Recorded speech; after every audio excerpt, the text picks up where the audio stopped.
முதியோர் நல மருத்துவர் கேளுங்கள் நிகழ்ச்சியில் மறுபடியும் சந்திப்பதில் நான் மிக்க மகிழ்ச்சி அடைகிறேன். வழக்கம் போல கேள்வி நிறைய வந்துட்டுருக்கு. இந்த வாரம் திரு ஏ நாகரத்னம், வயது 63, அயப்பாக்கம், சென்னை. வணக்கம் டாக்டர், எனக்கு வயது 63.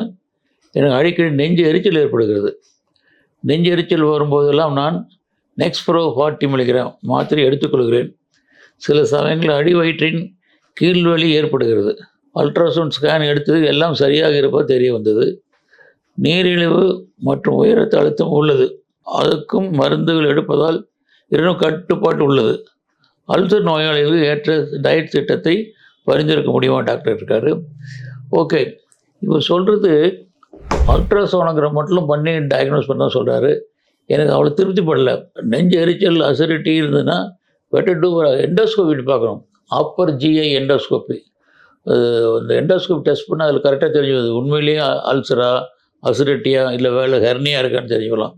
அது தகுந்த மாதிரி வைத்தியம் பண்ணால் கண்டிப்பாக இந்த மாதிரி ஆன்டாசிட்டுக்கு குணம் முடியும். அது மட்டும் இல்லை, இவருடைய ஃபுட் ஹேபிட், உங்கள் டயட் அட்வைஸ் சொல்கிறத விட நீங்கள் என்ன ரெகுலர் சாப்பிடுன்னு தெரிஞ்சுக்கணும். அதை வச்சு தான் நான் டயட் அட்வைஸ் பண்ண முடியும். சும்மா நான் பாட்டு புக்கை பார்த்து நெஞ்சு எரிச்சலுக்கு நான் ஒரு 10 சொல்லிட்டு செய்யவிட்டு வராது உங்களுக்கு. ஸோ நோய்க்கு கரெக்ட் டயக்னோஸு, அதில் எண்டோஸ்கோபி பண்ணி அந்த நெஞ்சு எரிச்சலான்னு கரெக்டாக பண்ணிங்க. அடுத்து உங்களுடைய என்னென்ன டயட் சாப்பிடுங்க தெரிஞ்சுட்டு அது தகுந்த அட்வைஸ் பண்ணலாம். இதோட பெட்டர் என்ன சஜஸ்ட் பண்ணுறேன்னா, நான் சொல்கிறது கூட ஒரு டயட்டிஷியன் கான்டாக்ட் பண்ணிங்கன்னா கரெக்டாக டயட் சார்ட் ஃபார் அதை நெஞ்சல் எழுதி கொடுத்துருவாங்க. அது விடாமல் சாப்பிட்டீங்கன்னா கண்டிப்பாக நெஞ்சரிச்சல் கண்டிப்பாக குறையும். நன்றி, வணக்கம். உங்களுடைய சந்தேகங்களை ஸ்க்ரீனில் தெரியும் இந்த நம்பருக்கு வாட்ஸ்அப்பில் அனுப்புங்கள். நான் அதுக்கு தக்க பதிலை சொல்லுகிறேன்.